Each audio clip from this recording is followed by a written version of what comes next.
So, ganito ang ating ginagawa pag wala tayong pasok. Pag off day natin, so, syempre maglalaba tayo para panibagong bilang na naman ng isang linggo bago maglaba. So, ayan nga pala yung nasa ulo ko, nakikita nyo. Ayan ang ginagawa ko. Tuwing pumapasok ako ng kusina dahil may nagluto ka. So, kailangan kong maglagay ng ganyan para protection sa aking ulo.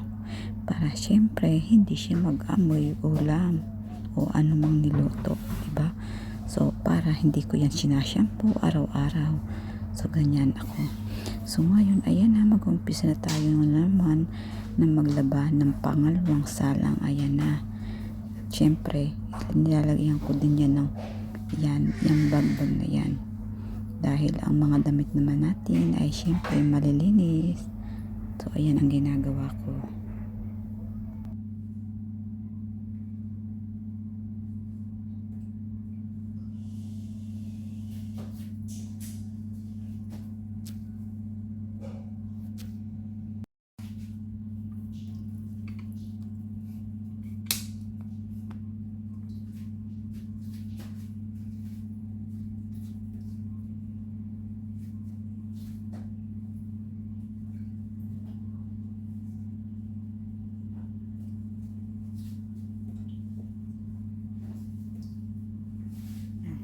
So, yan ang ginagawa ko pag malinis yung damit tulad ng mga pinapasok ko.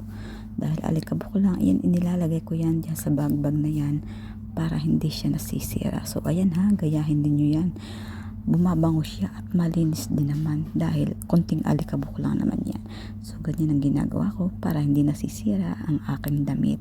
So, ayan, panibagong kaalaman mga kamams.